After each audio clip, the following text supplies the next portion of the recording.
Hello, everybody. Welcome to Comedy Film Nerds, episode 256. Got a lot to talk about. I really took one for the team and saw 50 Shades of Grey over the weekend. You took a couple ones for the team. Oh, my God, I did. I won't even talk about all of them this week. You were up in Lake Tahoe. I was up in Lake Tahoe. Team taking. I was definitely team taking. First, I was repaying my debt to you by seeing Seventh Son. Yes. And then I went way into the hole when I saw 50 Shades of Grey. I saw the Loft. I don't even. Yeah, we'll get into all of that. God, that's for sure. Not a lot of good movies being discussed this week. However, we have a lot to say about the ones we're going to talk about. But I also want to thank the Comedy Film Nerds fans that came out for in Tahoe. It was really fun. A couple of them came out and said they actually saw you, and they drove back from Reno again to see me. So it was really cool. And they're like, oh, I should have brought the book. I'm like, oh, yeah, I would have signed it for you. Because I know a lot of times people bring the Comedy Film Nerds Guide to Movies to the shows, and if they see Jackie or any of us, they get signatures like Schmidt. So it's really cool to see that. But we've got a lot to talk about. Should we just go I just want to thank everybody real quick who came out to the Comics on Safari show in Brea on February 11th. That was great. And then everyone who came out to the Hollywood Improv. Yeah, it's sold out, you said. Sold out Valentine's night. It was a blast. It was a great show. Like, Helen Hong was a great MC. Huntsberger was funny. Laurie Kilmartin and Baron Vaughn just crushed. I mean, they were so great watching them, and it was just a rock solid show. So thanks to everybody that came out to that. Let us introduce our guest. First-time guest. Another first-time guest. He and I were both on Doug Loves Movies together in Sweet Home San Diego. And he is on the Keith and the Girl podcast network. He's got his own podcast. He's from New York. Ladies and gentlemen, let us welcome Myq Kaplan. Thank you. Hey. Do I do the audience part too? Nice fanfare. Thank you very much. You brought your own. That's great. Oh yeah, absolutely. It's fair to do that as a fan. Thanks for having me, guys. I'm very excited. I like you and podcasts. I enjoy doing things I like with people I like. Thank you, Myq. Yeah. You're a very pleasant robot. Oh yeah, absolutely. I've been programmed to enjoy podcasts. Lesbot. So, tell us a little bit about your podcast. You live in New York. Yes. I started doing mine a couple of years ago, and now it's on the Keith and the Girl network, and it's called Hang Out With Me, and you listen to me hang out with people. From their perspective, they're like, I'll hang out with you. You know how pronouns work. But, I've had on a bunch of, it's usually one or two or three. There's some number of people that I have on, but it's usually about two. And we just have a fun and or meaningful and or neither conversation. I've had mostly comedians, but then I also try to branch out and get, sometimes actors or photographers or other artists or writers. I had this guy on who wrote the book. Have you heard of The Year of Living Biblically, where A.J. Jacobs, this author, spent a year just trying to follow all the laws and rules of the Bible literally as much as he could, and wrote a book, and it's awesome. And did he stone his wife for? He did. Well, he would carry around pebbles that if he ever saw a stoning offense, he would he wouldn't break today's laws by assaulting a person. He would join in if he saw one. Absolutely, of course. But he did. You're not allowed to touch your wife when she is quote unquote unclean. So he wouldn't touch his wife, and his wife didn't like that. Well, that's weird. Oh yeah. I don't know why she wasn't on board, but she would then go around and sit on everything in the house, which then he couldn't sit on anything. She would sit on every chair, and he couldn't sit on that until it was somehow purified. I don't know how Jews work, but how that sorcery exists. But yeah, fun guests. I just have try to have fun with people and let them be themselves and tell their stories and whatnot. And then you're a comic that's on the road to a fair amount. That's why you're out in LA right now? Yeah, I'm probably on the road about half the time and in New York about half the time. And right now I have a girlfriend who lives in LA, so I try to make more trips to LA and the surrounding environs. Well, is that how you say that? Environs? Yes, that's in the valley, sure. Absolutely. Yes, pleasure, Bob. That's totally correct. All right, cool. Well, let's get into what the fuck this last weekend was. Oh my God. I'll tell you, 50 Shades of Grey picked a perfect weekend to come out. And, I gotta tell you, I don't know where to fucking begin with this movie. You punished yourself by seeing it. I did. I was very masochistic by seeing this movie. And as far as I could tell, and I'm no expert on bondage and submissives and dominance and also poor writing. Mm-hmm. So it's very difficult to really make heads or tails of this film if you're not already a fan. I'm an expert of one of those. Yeah. So you got to figure out which is it. So what the first thing that struck me about this movie is that there was definitely an attempt made at making an actual movie. It failed, but there was an attempt made. It was like, okay, we've got to get, a female screenwriter, female director. This is a girls' movie. And however, I'm not sure if a lot of women are really going to enjoy it because it's so weirdly plotted and there's no logic or anything to it. I will say on a broad scale, I saw the two things that it was going for. There's two fantasies in this film. If you take all the bondage and the S&M stuff out of it, there's two fantasies. One of them is the Cinderella story. This girl is just graduating college. She works in a hardware store, and this beautiful, rich billionaire sweeps her off her feet, takes her away in a helicopter. The other female fantasy in this movie that's a little more subtle is the notion that you can change a man. Mm-hmm. And it is... And it's really, really fascinating to see this fantasy play out and then ultimately fail. So you have this Christian Grey is this guy who's been basically abused as a kid, and now he's into S&M, and this is the way he expresses his emotions. And it's got great, amazing dialogue like... that's just the way I am. Trying to explain, all this stuff. I'm like, you know what? Guess what? So pedophiles would say the exact same thing. People that really engage in horrible, deviant behavior it's just the way I am. But, oh no, you're rich and beautiful, so now you're eccentric. That's the excuse. But the biggest problem with this film, beside the writing, lack of narrative structure, and also a point of view, a theme, or a perception, is that this movie, it goes back and forth. First it goes she's really, Anastasia, she's afraid, she doesn't want to get into this world, but she's really intrigued by it. So it's yes, no, yes, no. And then the whole movie is actually getting into the, quote, playroom, like the S&M dungeon. I thought that was kind of happened a little quicker from the previews and everything, but no. It takes a long time to get there. And that's part of it, man. Yeah. And then you also see give it to me. You're gonna wait.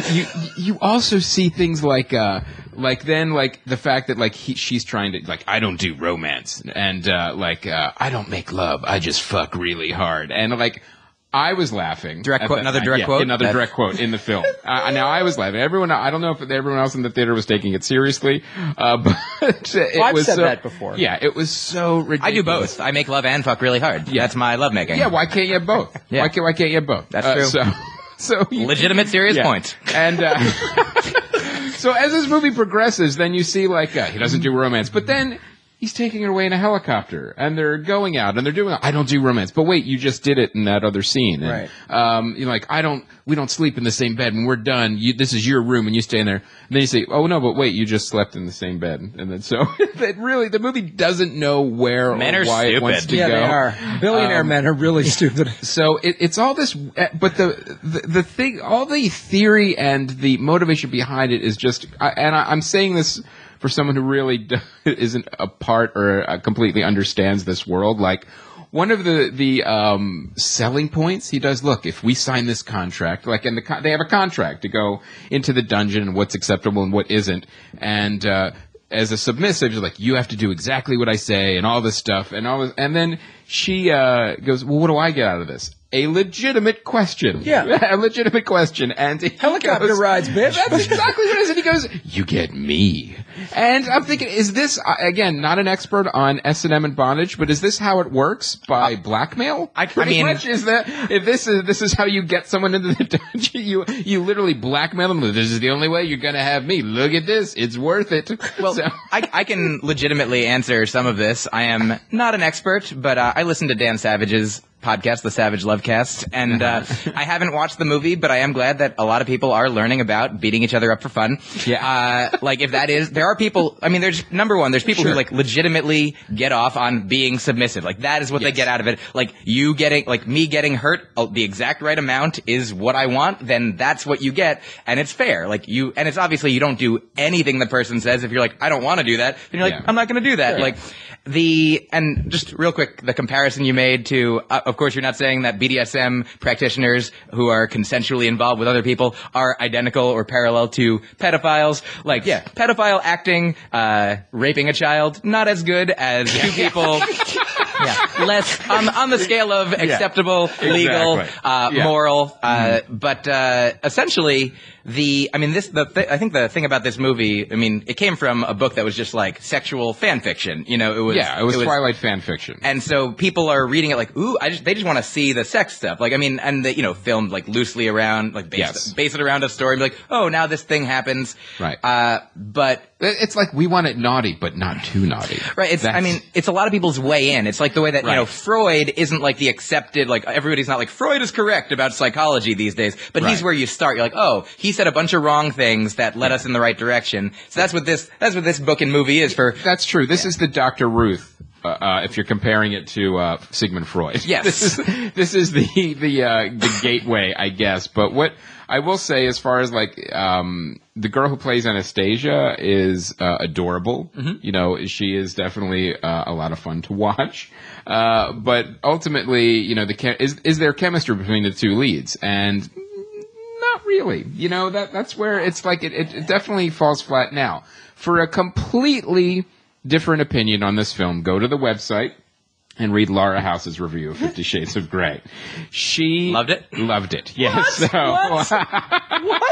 So again, here on the phone, here at Comedy Film Nerds, we offer varying opinions. Well, I obviously didn't see this movie. I think we may have to do a spoiler episode because when we get to there's so much to talk about towards the end that we can't really talk about, and it really raises the ridiculous meter to about 11. Okay, well. There's a couple things that happened on Twitter that I'm going to address with regards to this movie. First, a fan, Jennifer, her Twitter handle is @JenRKVIR. When you were posting, okay, Graham, I'm going to go see, what did you see? Seventh Son. Seventh Son. This is your fault. You're an asshole. You're all mad at me. And I was like, haha, justice on Twitter, which was great.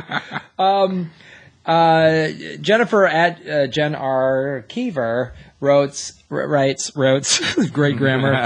If you think you want to see Two Shades, don't. Book equals most vapid, infuriatingly stupid drivel makes Twilight seem like a documentary, which is fucking awesome. And that she keeps that was 142 characters wasn't enough. Tells the 50 Shades the premise. Premise 1, 21-year-old virgin college student has never been on internet. She doesn't know sex. I'm not kidding, she writes. No, it's true. That's part of it. Then there's like, oh, you're a virgin? Oh, well, we have to rectify that. Oh, yeah. But I thought you didn't do romance. So wouldn't you bring her straight to the dungeon? Yeah. Yeah, and then, so it's all these, every scene is inconsistent with the scene before it. That's one of the joys of watching this film unfold, and then you realize, oh, we have to fill 90 minutes. It's an abusive movie. Yeah, it really is.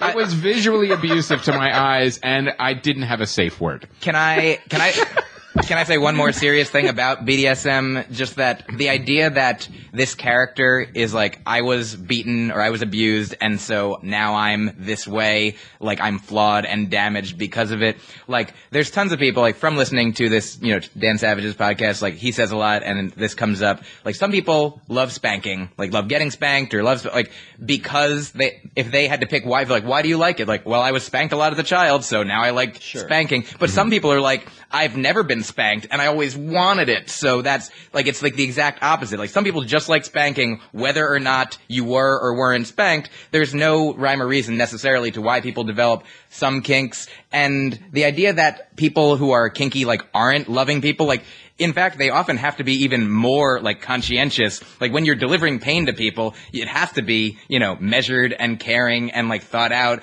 and discussed. And people in the BDSM community who do it, you know, responsibly and ethically are often, like, to be a like, the dominatrices, I don't know, like, have to be, like, responsible and ethical and caring because otherwise they're criminals. And they'll get thrown out of the union. Yeah, exactly.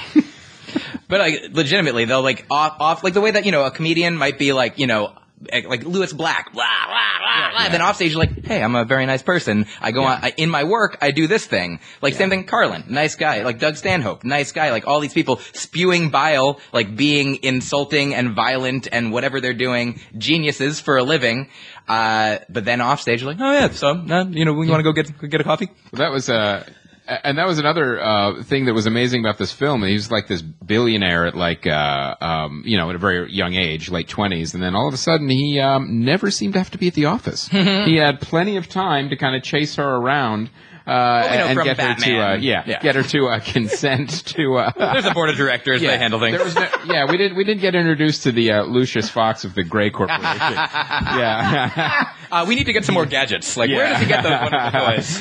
And when you finally get to see the playroom, it's like, okay, well, this is a rich man's playroom. Like, we talked about this before. If Christian Grey was just like a teacher, like, I want to show you my playroom, no woman would go in there. And it's all about the Cinderella story of this rich billionaire who takes him away, and then the sexual awakening of bringing her into this world. But there are very reasonably priced sex toys as well. Yes.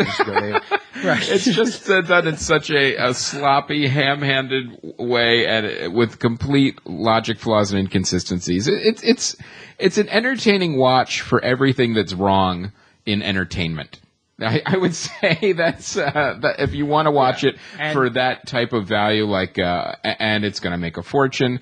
And the one thing that did make me laugh is that normally I don't read reviews before I see a movie, but I read a few, and every single one of them said, well, at least the movie's better written than the book. Everyone is saying that, and well, all right. That isn't saying much. Matthew Moore and Ashley Raper at MMMoore420 and at Juno Rose have suggested a 50 Shades of Grey spoiler app, and I responded that they're evil. Yeah. But you might get your horrifying. And it's only because normally I wouldn't be pressing for it because I wouldn't wish seeing this film on my worst enemy. But the ending is so ridiculous and so unbelievable that I want to talk about it. We have to talk about it. Okay. Because I was just literally laughing at the end of the movie. All right. At this very serious, poignant moment. Fine, you're going to make me go see this. Actually, you know what? Just go. You know what? Just watch the last 15 minutes. You already know what happens up until then now. So. Maybe I'll just pop around. Maybe I'll go see this Virgin Helicopter. Check it out. Yeah. All right, so 50 Shades of Grey. All right, I want to get into another great movie, The Loft. A remake. The Loft. Originally, The Basement. The Loft. Okay, so first of all, it is a remake of a movie that came out in a Belgian movie, I believe. The same director, Eric van Looy, Looy, L-O-O-Y, whatever. Nas. Yeah, Nas. Yeah. Oh, by the way, what's her name on Twitter? At Alexis she goes, where's that? She goes, OMG, I'm laughing out loud that you guys keep mispronouncing Nas. Mm-hmm. We're just like two dummies that don't know how. Yeah, Alexis. There couldn't be two white guys farther away from hip hop than in this garage right now. Yes, the only reason we know who Kanye West is because he runs his mouth. Yeah. I know the Beastie Boys. Yeah. Does that help? They're not one of them's dead. Oh, yeah. Thanks. Way to go. At wild_years is like, she's dying that we didn't know how to pronounce his name. All right, so The Loft. The only rappers you know are white and dead. Yeah. I like the Sugar Hill Gang. I think they're Run DMC. I like Absolutely. That other one. You guys are plenty hip. Yes. I like Public Enemy. I wish they'd come back and do a little more social commentary. I'd like to hear what they have to say about things. All right, guys. A lot of opinions. A lot of opinions. The Loft. The Loft. This movie. All right. We're going to do a brief little spoiler alert here because there's no way to talk about this movie without getting into the ending, and it's so stupid. We're not doing a spoiler rep on it, and if anyone's mad that we ruined this movie for you, you're stupid. You're not going to see it anyway. You're not going to see it anyway. And if you see this and really like it, then maybe this podcast isn't for you anymore. maybe you need to go elsewhere. Spoiler, you've been listening to the wrong podcast. Yes, spoiler alert. You're in the wrong. You're lost. 5 married guys conspire to secretly share a penthouse loft in the city, a place where they can carry out hidden affairs and indulge their deepest fantasies. But the fantasy becomes a nightmare when they discover a dead body of an unknown woman in the loft and realize one of the group must be involved. That sounds like it could be fun. Could be fun. Could be intriguing. Sounds like a thriller. Yes. It starts out, so you immediately think, well, it's probably the wives have set them all up. And it makes the dumbest twists and turns. So much so that I originally was like, well, I'm going to watch 20 minutes and then split and then maybe go sneak in to watch, 20 minutes of Jupiter Ascending just to have something to talk about. And I was mesmerized at how dumb it was. I was like, I got to stay to see because there's going to be some really stupid twisty ending. They do stuff that one guy and they start to kind of paint the picture that maybe he was, Carl Urban is the lead. Okay? Oh, I love Carl Urban. Yes, exactly. Too. You love Carl Urban. He's Bones from Star Trek, and he's Judge Dredd. He's Judge Dredd in the remake. He's great. You want him to be great. And then there's. You're really selling me. Can I leave while you? There's Eric. There's James Marsden. You're like, okay, let's get Jimmy Marsden in there. Yeah. And then Eric Stonestreet from Modern Family is playing a straight guy. I thought he was openly gay. Maybe he's just a fine actor playing a gay guy. He's not good at playing a straight guy. He sounds like a straight guy, a gay guy, a closeted gay guy that's trying to sound straight, who's like, yes, let's just bang all the chicks, like it's just, when you hear those guys, there's a lot of those guys in LA. I think Dana Gould has a joke about it. And you're like, straight guys don't talk that way. So, Carl Urban is they're painting him out as the ringleader. The movie starts, Carl Urban's in a police interrogation room. What happened? So it's all this weird flashbacky stuff. Who is Kaiser Soze? Exactly. But it doesn't make sense, and then they break the timeline, and it's like, well, wait a minute. And then they're all in the apartment going, we got to cover this up. We got to figure this out. The cops are going to be here. And you're like, well, maybe that was the screenwriter. Exactly what happened. And then Wentworth Miller...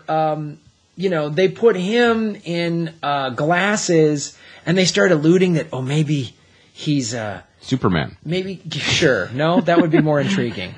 Maybe he's secretly gay for Carl Urban because he set up a camera watching all these guys. Also, it's like Death Trap with Michael Caine and Christopher Reeve. Yeah, but a dumb version of Death Trap. And Death Trap's pretty dumb. When you set up a secret love loft that you hang out in with your 5 buddies, you should know your buddies. You know what I mean? You gotta, right. Like, do I know a murderer? Yeah. And is one of them gay? Yeah. That's fine. Yeah, it's fine, but I'd like to know that. But I would know that. I would know that going in. Yeah. And, did they call it Murder Loft? Yes. And then, one guy's in an affair, and it just keeps getting dumber and dumber. And then we set this. Here's the ending. Spoiler alert. They all set up the one guy, Carl Urban, because he's been banging. He banged one of their wives behind the back, and then he was sleeping with one of the other guy's mistresses, who was a prostitute, but fell in love with. Shut the fuck up. Who cares? The only thing I would suggest is if you're bored and you want to watch a really dumb movie. Because every 10, 15 minutes you're going to go, wait, what? My friend and I were watching this movie and we were saying this out loud. Come on. And we'd start laughing. So that's the appeal. If I may, there's probably more good movies that you can't watch all the good movies in your lifetime. There's too many. So watch all the good movies before you get to this experience. That's my recommendation in general. Before you start hate watching, do all the love watching. Myq Kaplan, you bring up an excellent point. And you know what? It's our reviews probably could have been interchangeable from our reactions to that. And honestly, you bring up a good point. As the drive out to Brea, I did this Wednesday night. So it's about it's 50 some miles from where I live out to Brea. And traffic in LA is horrible. So it was like leave at 2:30 or 3. And it still took an hour and a half. Right. So I was like, let's get out early and watch a movie right by the... So before that's a show. That's all that was playing, right? Yeah. But you're right. You saying that makes me mad that I had to watch this because I could have watched any of the great recommendations that fans send us. Yes. Like, check this out on online, on Netflix or whatever. And it's like, you're absolutely right. Watch something good. Love watch before you hate watch. Quote. You know what was Kaplan. playing up in Tahoe? What? 50 Shades of Grey, Jupiter Ascending, Kingsman, and then SpongeBob.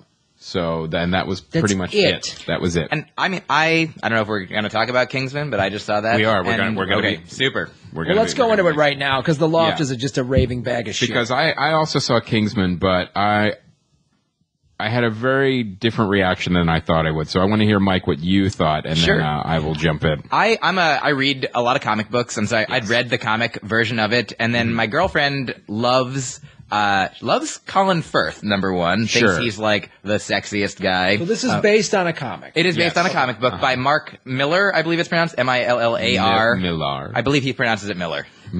But like legitimately, I'm somebody else was pretentious to me, and I'm just passing it along. He could be wrong. That's totally true. How to pronounce his own name? Yeah. Let's be clear. So he also wrote the Kick-Ass. He wrote the movie, the comic books that became Kick-Ass and Kick-Ass 2 and Wanted. Like he's a same director, Matthew Vaughn, who directed Kick-Ass. And so like I liked the Kick-Ass comic books, and I like all of his comics. I think he's great. Right. And so I liked the comic. I was looking forward to the movie. My girlfriend saw the preview, and she's like, I want to see this. I'm like, that's great. We went to see it at the Vista, which is like, it was great theater. Amazing theater, like matinee, like the cheapest, that's not but just everything like added. It was like $6.50 a person at 1 o'clock on Saturday. Wow. You can stretch out your legs as far as you want. Classic old theater. Amazing. Yeah. So just a super environment, like great setting. And then it delivered everything that you, like, if you expected something different from it, like, I don't know how you could go in, like, it's just a silly, wonderful action movie, like, a spy movie, like a self-referential, like, meta, analyzing, like, sort of not sending up, it's not making fun of other movies like it, but it's just like, hey, here's like a crazy, like, cartoonishly violent, like in a way that if you like don't like violence, I think you'd still be maybe okay. Like, people get chopped in half and like arms fly off and you're like, but it's not, I don't like horror. I'm not a big like gore fan, but it's like so silly that it's a perfect juxtaposition. Almost like for me. Kind of how they did Kill Bill a little bit. Exactly. Yeah. The same, I'd say it's a similar type of, violence in this, but it's funny. It's just a funny action movie, which is one of my favorite genres. Like it's not a great film, I don't think. I mean, I'm not an expert I don't think it's going to go on the, AFI's top 100 anytime soon, but it was like just super fun and like, not boring at all. Like there was like, my girlfriend didn't want to like get up to go to the bathroom, but she had to at one point, and there's just constant action, things happening. Exciting, weird. There's like one plot hole that I won't discuss because it's sort of towards the end that I was like, what about that? She's like, oh yeah, that doesn't really. Oh well, but still had fun. Yeah, totally. Like I'm not. The fun that I had for an hour and a half is no longer valid. But it's silly, and I wouldn't tell anybody that. Like I have a friend who doesn't see as many movies as me. And so when I make him a recommendation, I have to be like, definitely this is a must, As this isn't a must, but if you like this genre of movie, like it's done like Face Off, Con Air, like that kind of thing. It's silly, fun action with people. If somebody was like, hey, what movie are you making? They're like, oh yeah, I know you idiot. Like Samuel L. Jackson said once, when he was making, I think, Snakes on a Plane, he's like, the two kind of movies I like to make are like one where I get to be like a serious actor, like with a good role that I can really dig into. And then I also like to make the other kind is movies that I would have enjoyed when I was 7. And so like this is that. This is definitely just like for the kid in anyone who likes horrible, violent things.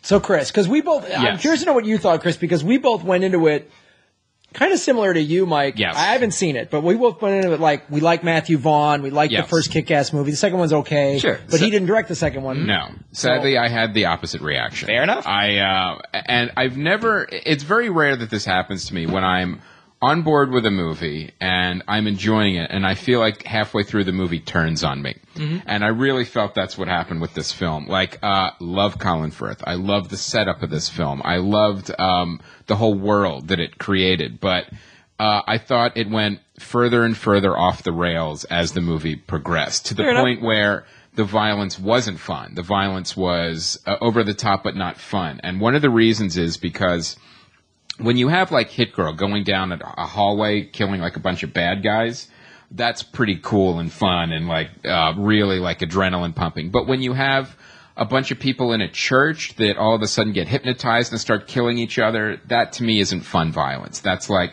when you just the reality of organized religion. Yeah. And it is a hate church. Yeah, everybody in the church is a hateful person. And one of the things that permeates this entire movie is a very vitriolic disdain of America and Americans. And you can definitely tell, like, it's like that's the first target is like a hate church in America that everything, goes. That's where this technology quote gets tested, that, and then, but also they portray like, the president as a very stupid, power-hungry, genocidal maniac. So, there's all of these other things like, okay, I get the commentary and the satire, but that's, okay, it's a little much. It's a little heavy-handed, but, one of the things I also didn't like was that you have like the comedy and the violence just didn't mix for me the way it did in Kick-Ass and Matthew Vaughn's other films. I really felt the tone was off. It was uneven. You have Samuel Jackson doing this lispy sketch character, and then you have all this other serious violence going on. And you also have a lot of this meta stuff that Myq was talking about, where they make references to like, well, this isn't that kind of movie, and they talk about James Bond and spy movies and stuff. And it honestly, it falls flat. It really, it just did not resonate with me. And there is some crazy over-the-top violence, like RoboCop violence. Like if you remember when RoboCop first came out, that violence, Verhoeven's direction, it was absolutely ridiculous. There's a lot of moments like that, and some of them are fun, some of them aren't. And I know what part you're talking about when you're saying, and I don't think this is a spoiler, like when you have these spy agencies and you have all these great gadgets and stuff, even at some point it has to be grounded a little bit. There has to be some type of ground with the technology and everything. It can't be like Harry Potter type stuff. But there's one scene where a girl inflates some balloons and goes up into space. So there's cool. Yeah, there's some stuff. I like it. She goes to the edge of space. Okay.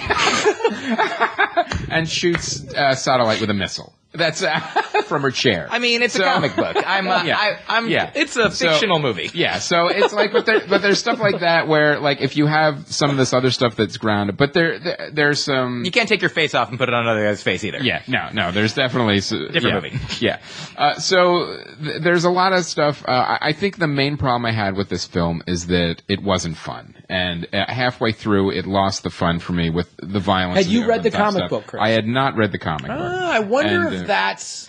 I'm curious. I'm curious to see. And I want to read Mark Millar's comic book. I want to watch this movie too, because I'm not familiar with the comic either, and I'm wondering if that is the demarcation why you liked it and why Chris didn't. It's interesting because, I mean, Kick-Ass, the movie, I think bothered me more. Violence, like I liked it, but like the violence had more of an effect on me. Like this kid getting, like beaten up and like real, like in a movie, it's usually like pow, bang, like not like Batman cartoonish level. Right. But you're like, oh man, but in that movie, like you're like, oh, that kid's really hurt. Those people are really getting hurt. In this, it was like, a step beyond, even in the scenes where people are dying, like, horribly. Yeah, there's a lot of, this is slight spoiler here, I will say. There's like, scenes of like global, it's a spy movie, so there's like this global panic. But when you see like we're talking about in the church where, innocent people are kind of killing each other on a beach, you're like, no, I don't know. That's not fun for me to watch.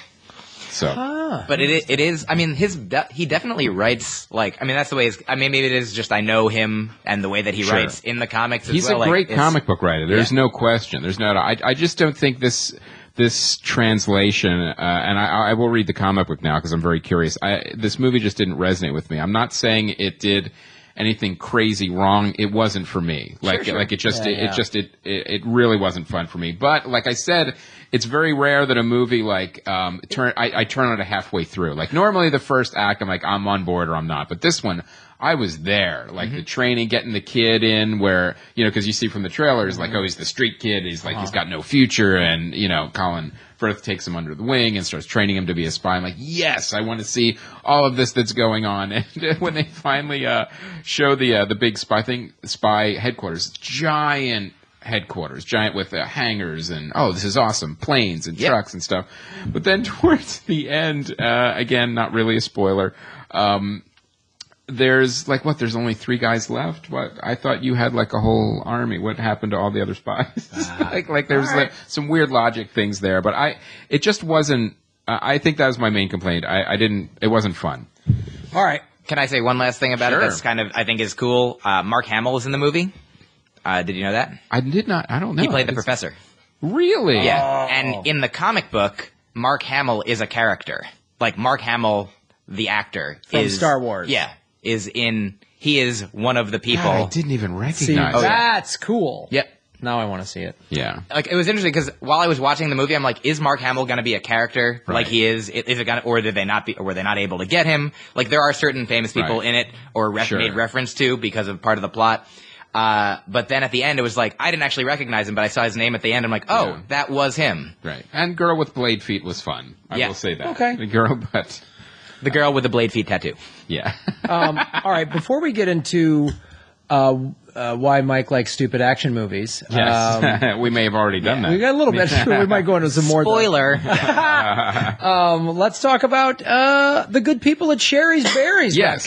Now, just because Valentine's Day is over doesn't mean people in your life don't deserve some delicious berries. Some chocolatey goodness dipped in milk white and dark chocolatey goodness. And they have chocolate chips, decorative swizzles, or nuts. And you know what? Guess what? It's Valentine's Day is over, but guess what? Coupon code's still good. Coupon code CFN still good if you go to berries.com. And, BERRIES. I got some birthdays coming up, some family things coming up. 362 shopping days till Valentine's Day. Yeah. Put your orders in early. I mean, a birthday, someone at work, an anniversary. You love someone. Yeah. Yeah. I mean, do you care about anybody in your lives? Berries are good. They have antioxidants. Yeah. Chocolate has endorphin releasers. Sounds like Mike's going to be buying his LA girlfriend some Sherry's Berries. I see. It's code CFN. And my non-LA girlfriends. Yeah. Oh, shit. Yeah. Playboy. That's a lot of berries. That's a lot of berries. I got berries in different area codes. Nas. Nas. Throwing out. I'm going to buy Nas some berries. Oh, yeah. Just for mispronouncing his name. Yeah. Better get Nas some schnozberries. Yeah. Yeah. I hope Mark Miller writes a comic book about Nas.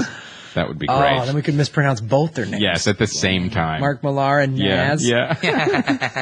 And then I was like, do you guys like hip hop? Nas. All right, guys. So go to berries.com, BERRIES.com. Use coupon code CFN.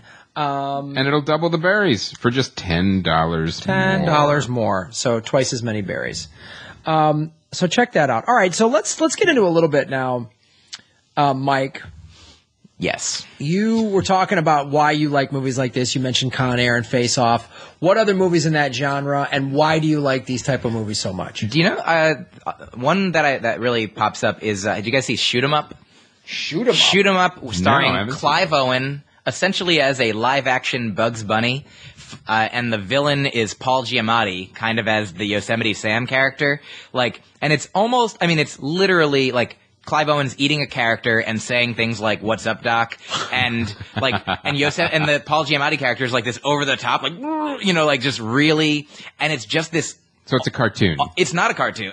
But yes, it's a human cartoon, and just the things that happen in it. Monica Bellucci's in it. It's the most like that. It's like the epitome of this kind of movie, where I don't know what the plot is. I just know that Clive Owen is the good guy and Paul Giamatti is the bad guy, and it's just so it's just endorphins. It's like, it's just like a beach read, like chocolate, like it's like there's all these, like a bad drug, but a good, like I don't believe in the term like guilty pleasure because it's not guilt. Like nobody's getting hurt. It's everybody. I mean, maybe there's injuries on the thing. Like I love Jackie Chan movies like Legend of Drunken Master. Like just seeing cool martial arts, like fighting. Like I like fighting more than I like shooting. But like in Face Off, where it's like they're shooting, but hardly anyone ever gets killed because they're just like they're standing like through a mirror, looking at each other, about to shoot each other, and then they both get out of the way, and it's like dance. It's basically like Crouching Tiger, Hidden Dragon isn't as stupid, but it's just beautiful. Did you like the Expendables movies? I saw the first one and I thought it was fine. To me, those movies are expendable. Hey guys, but like I like those. I mean, I love like Jean-Claude Van Damme movies in general. Like, and I love them like with a different quality. Like I certainly, I don't like The Dark Knight the same way that I like, Con Air. I love them both. Well, all right. Well, let's trade non-guilty shoot 'em up pleasures. Sure. I will watch shoot 'em up. You watch Expendables 2, sure, which is a better one. You like it better? Okay, yeah, absolutely. It makes sense. Like I love Jason Statham's movies. Like sure. I think yes. like movies like Crank and Crank 2. I think. Like I said, in the new Fast and Furious movie. Oh yeah, I love those movies. Like I can't argue with that. They are fun. I don't even car movies are not really usually my thing. Those aren't car movies. No, they're like there's a heist. Like I'm a big fan of heist movies. Yeah, those cars are powered by magic. Yeah, there's magic power. Yeah. That's the kind of thing. Like I have these not rules but guidelines. I'm like I don't need to see like just a movie about driving cars, but like Gone in 60 Seconds is fun. It's just they make it. It's like McDonald's. Like I'm a vegan. I don't eat at McDonald's. I don't recommend McDonald's. I think it's not that. Any corporation, I don't believe in evil, but they're just like we are out to maximize profit, and the way we maximize profit is to make this as delectable, as like scientifically addictive as possible. They put chemicals in that they're like, oh, that's how human evolution has trained us to respond to this sugar sweet combination of ingredients and factors. Like, of course that's why people love it. And so some of these movies are just like that. They're like, I know the director's like, I know how to make your brain do the fire in all the ways that I want it to. And so as long as I know that that's what's happening, then I'm fine with it. The only thing I disagree with is why don't you believe in evil? Oh, just because, I took an ethics class in college where one day we talked about a man who had like seemingly no ethics at all and just like murdered people in cold blood, then ate their lunch, and you're like, Jesus, get rid of that guy. Death penalty him immediately. We know it for sure. But then the next day we find out about his upbringing where he was born because his father kicked his mother in the stomach 3 months early, and then he thought she was cheating so that nobody could ever show that kid any physical or emotional love. And so he grew up, like, what chance did that guy have? Of course he was going to become a sociopath. Christian Grey. Yeah, exactly.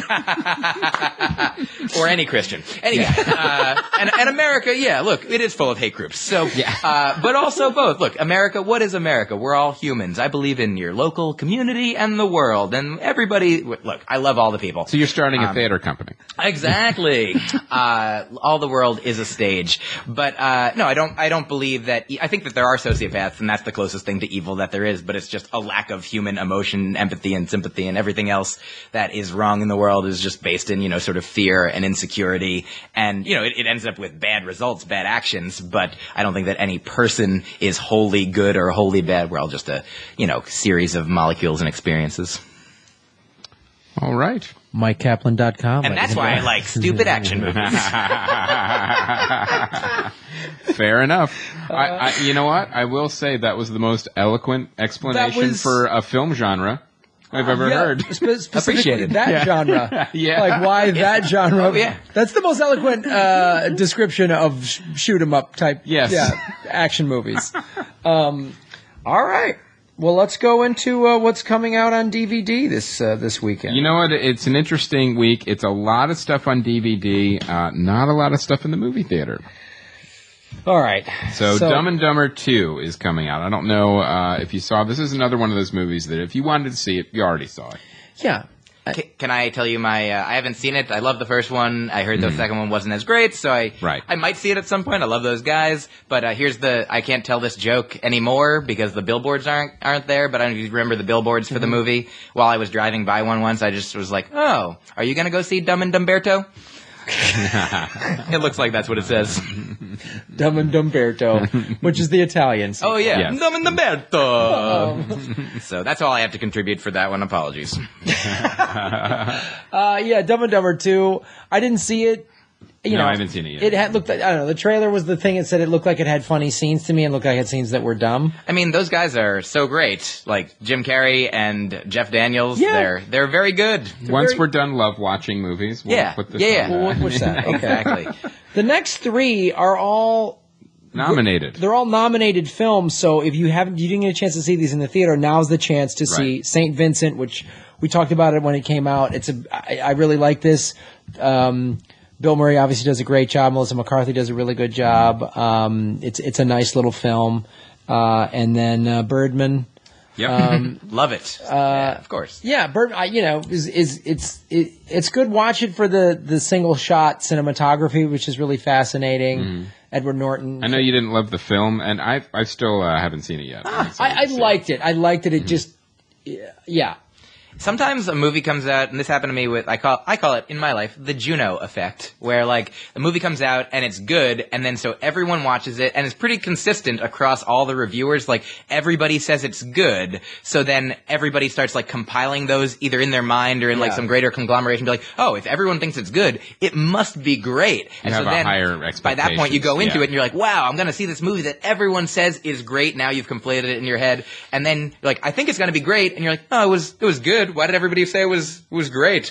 I think I saw it the first weekend it came out, so I didn't have a lot. There wasn't a lot of hype. There wasn't a lot of. Right. I mean, there was some hype coming into it already. I like that director. I just built a lot up in my head just from the trailers that I saw, and again, it's good.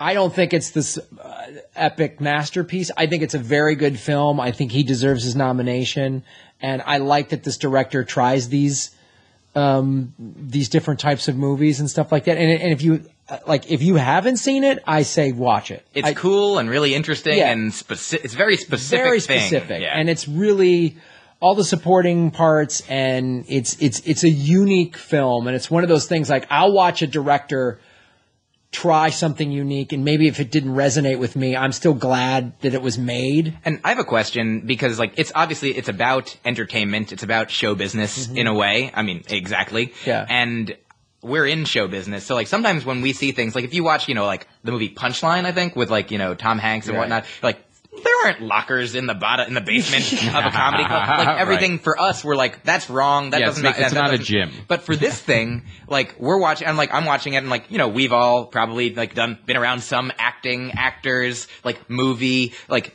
big stage star stuff, and we're like, there's definitely for us. I mean, for me at least, we might take for granted some of the things that they get completely right, which obviously they're in the world too. The director is a movie director, and like there's so many plays about plays and movies about movies. But I think so when a good one happens, it's almost like the way a comedian like is so effortlessly seeming to be like, oh, how does he do it? It seems like nothing, but because there's so much going into it, there's so much like that goes into making it seem effortless. I like wonder what it's like for a person who's not in show business to see a movie that is like all about show business. That's a great point. That is a great point. I'm sure that definitely had some influence on me, was maybe taking some of those spot-on things about show business for granted and just sort of like, yeah, of course, that's how those big giant stars that have fallen from grace act. Yeah. A lot of stage guys are nuts, like Edward Norton. Yeah, that's me. That's me. That's all me. Yeah. But that is an excellent point, because I've met that guy. The casting is brilliant because Edward Norton has a reputation of being difficult. Does he? Yeah, it's a little bit of a reputation of being like, he's such an actor. I want the acting. A little bit's being generous. Yeah. It's like it's legend. Wow. It's legendary that he, he's difficult to work with. He's difficult to work with, because that makes it even better for me. Yeah. Which that's a good point, though. It's a good point. So check out St. Vincent, check out Birdman, and then of course The Theory of Everything. Yeah, that's another one I haven't had a chance to see it. I can't wait to see this one too. That, Eddie Redmayne deserved his Golden Globe. He deserves his nomination. I know there's a lot of talented people in the field, obviously, this year, but if you haven't seen The Theory of Everything, I would watch it. It's a very good movie front to back, and he's excellent in it. To play the slow physical deterioration of your body that Stephen Hawking had to go through. Stephen Hawking said, it was like watching myself. Yeah. It's amazing. And if you want to see... You can't get a better compliment than that. If you want to see it a little more upliftingly, then watch it back to front. Just watch it in reverse. Be like, he's cured! A brief history of time going backwards. So watch it in reverse, ladies and gentlemen. So Theory of Everything's good. Memento that. Yeah. And you can watch him get younger, too, like Benjamin Button. That's great. Oh, yeah. Yeah, Ben Button, that movie. Coming out this week, The Hot Tub Time Machine 2. Yeah, and you know I love the first one. I gotta say, I also absolutely loved the first one. I thought, and this is also partially because we grew up watching 80s movies, and the fact that John Cusack was in it and it was an 80s movie, I loved it. I absolutely loved it from front to back. I didn't see the need for a sequel. They'll make a lot of money. Yeah. Hey, you're right. They definitely, everybody involved. And it looked like it went all... stimulate the economy. You know what it did? It looked like it went all like Bill and Ted, too. They're like, going back in all these different time periods now with the time machine. You bring up a great point. As we've talked about numerous times on this show, it's so hard to make a good comedy sequel. Yes. Bill and Ted's is one I would argue is a good sequel. Love it. It's a great sequel. Can't argue with it. I love the Bill and Ted sequel. And what I'm seeing in this trailer, now I know John Cusack isn't in it, they took the funny premise and took it. The problem with, as we say, the problem with the comedy sequel, where do you go? The jokes are run out. You got to do something different. You got to do something different. And it looks to me like they're going to change the timeline of world history. And it looks bigger budget to me. Oh, it has to be, yeah. I think, I don't know, I want to believe. Optimism. Yeah, I think it's good. I'd love to see a time travel movie that, as a sequel, they're like, time travel movie part 4. They're like, you just put out the first one, and then just jump to 4, and then they'll do 2, and then 5, and then 3, just like, that's what I would really funny if they did that. But the thing that does worry me, it's a February release, too. Well. But it's a time travel movie, so it was supposed to come out in December. All right, well, fair enough. But you know what though, comedies, I wouldn't put as much on that with a comedy because I think this is a smart way to, comedies can sneak in February and March and grab a lot of money because it's like everyone. What are you going to see? Well, the other thing, there's literally no competition for this film. They picked a great, they avoided 50 Shades of Grey. They picked a great. It's going to win the February 20th weekend. It will. It has to. I mean, there's nothing else coming unless out. 50 Shades could keep going. That's the only thing that could happen. But I don't know. This movie it'll be the highest grossing new film of February 20th weekend. Okay. That's the rhymes with Mott from Flanagan. Yeah, and that'll be one of those things that it'll be on like the publicity material. It's like best new film of this weekend. Because that they do that too, like best comedy of the weekend. They do all these crazy liners. I feel like it's. I laughed out loud when Craig Robinson steals "You Say," he steals that song. I'm like, oh, this is hilarious. They just go back in time and they're dicks about it. Which, I mean, ultimately that kind of thing is. I mean, I liked it too in the preview, and now I'm like, oh, that's also like Back to the Future, like Chuck Berry, like learning his own song from his own self from Marty in the future. Right. Like, there's kind of like, oh, they went, and not that they went back and took it, but like there are ultimately kind of these just so many time travel tropes that exist that you're going to see, especially in time travel comedies. Oh yeah, they just like steer right into it, and they know what they're doing. Yeah. Is it the same director as the first one? Well, that's a good point. So this one is directed by Steve Pink. Oh yeah, I think it is actually. Because he's what's interesting is he's like good friends with John Cusack. So he did High Fidelity. He did Grosse Pointe Blank. Specifically, why John Cusack didn't want to do it again. So I'm excited to see this. Can I say one more thing about Bill and Ted? Sure. I think this is my Bill and Ted talk about how Keanu Reeves is like he's done so many amazing things like.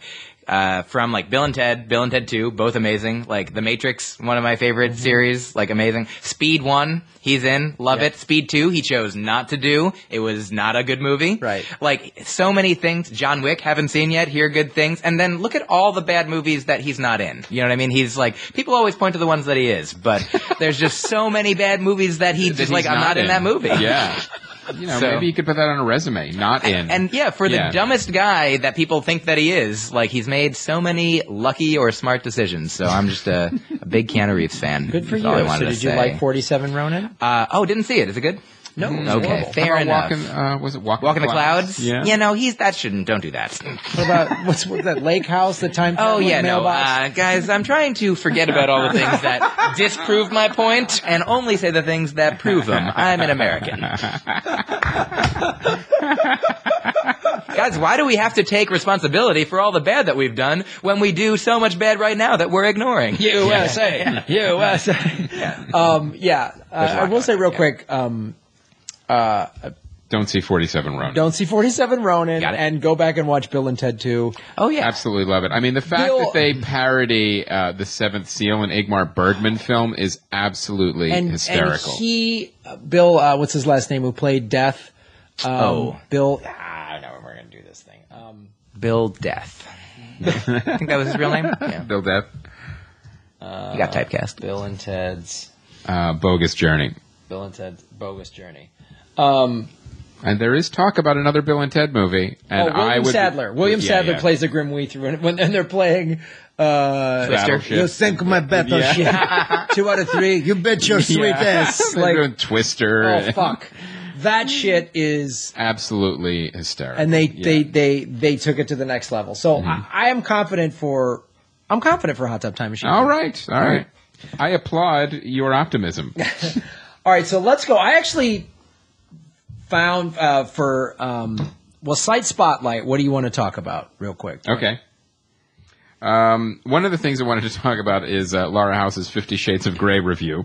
If you want to, like I said, a differing opinion. But there's also, I forgot there, Jackie Cation wrote an amazing column about superhero movies that is also right on the site right now. So you really want to check out both of those articles because they're really, really well written. I don't agree with anything Laura said, but, she puts it forth in a very passionate opinion. So they're definitely worth reading. So you want to check out those articles. And also the message boards are back up and running. Yeah, message boards are working. You can register and post on them, and we're getting a lot of new activity, which is great. We love hearing from you old fans and also from the new fans as well. So there was a post by a fan, Jordan Berkovitz, on my personal Facebook page when we were talking about Kill Bill Volume 1, and he was talking about Hattori Hanzo's assistant. He actually is this is what Jordan put. He goes, actually a big TV star named Kenji Oba, who was in a lot of Nas. A lot of Nas videos, tokusatsu shows. He's most famous for playing Uchu Keiji Gavan or Space Sheriff Gavan. And he put a clip on my personal, and we'll put this. It's a YouTube clip. We'll put it on the Comedy Film Nerds fan page that shows, and it has some of the sound effects. And you're like, oh, some of these are in Kill Bill Volume 1 and this music and stuff like that. So it's really cool. And of course, that's one of the great, many little Easter eggs in the Kill Bill movies is all of these great tipping of the hat to these classic TV and film stars from Japan. Mm-hmm. So this is a really cool thing. So I really want to thank Jordan for that. Thanks, Jordan. Mm-hmm. We appreciate it. That's it. That's it, boys and girls. That was episode 256. Put it in the books. Mike, where can people find you online? Tour dates, the like? Sure. Most things are at MyqKaplan.com. Mike is spelled M-Y-Q, and Kaplan is spelled K-A-P-L-A-N. Sorry about all that. Or if you like it, you're welcome. My tour dates are there. I'm going to be this weekend, I think Friday, in Greensboro, North Carolina, Saturday in D.C., and also on my Facebook page, Twitter, Vine, Instagram, YouTube. I have a Netflix special if you want to watch that. Oh, nice. It's called Small, Dork, and Handsome. And I talk about movies in it for a few minutes, at least. The big conclude, my closer in it is all about time travel. So check it out. And my opener. It's just everything's time travel. So feel free to check that out and say nice things and follow me and do do stuff. And I'm going to be in Australia for the Melbourne Festival. Oh, when is that? End of March, beginning of April. Oh, as well. Sweet. Are you doing just stand-up, or are you doing like your podcast, or what are you doing? I'm definitely doing stand-up as part of this like headliners program that they have, where I guess, me and a few other, I think either Americans or other people are like just on a bunch of shows. Like, right. If the dates aren't on my website right now, they will be very soon. So awesome. Check it out, and thank you. MyQKaplan.com. Oh yeah, my podcast is called Hang Out With Me, and it's at keithandthegirl.com/hang. Nice. Well, we've had Keith and the Girl on the show numerous times. Yep. They recommended. And you guys will be on mine as soon as possible. Sweet. Nice. And also, they've been at the festival a couple times. Yeah, Keith and the Girl have been at the festival, and they just celebrated being on the doing the podcast for 10 years. Wow. Oh, yeah. Which is amazing. Like, who else is doing that? I know. 10 years. A daily podcast for 10 years. That is those guys. They have a great studio, too. They have a great studio. They got a great, business model, fan. They're such pros, and it's great having them on the show, and we're glad that they recommended you. Thanks, guys. Yeah. So I will be leaving very shortly to go headline to the Las Vegas. To the Las Vegas. I'll be headlining the Improv at Harrah's this February 17th through the 22nd with Gary Brightwell, who was on the shows many years ago. We need to have him back. Yeah. And then I'm doing some Air Force bases after that. Well, first I'm doing the Throckmorton Theater in Mill Valley. That place is great. That's a great gig, right? But if you want to catch Graham in his best element, you want to join the Air Force real quick and then head to one of those bases. Go to your local recruiter, you guys. I'm sure they'd be happy to see you. Log in your hours quick. Get that flight time.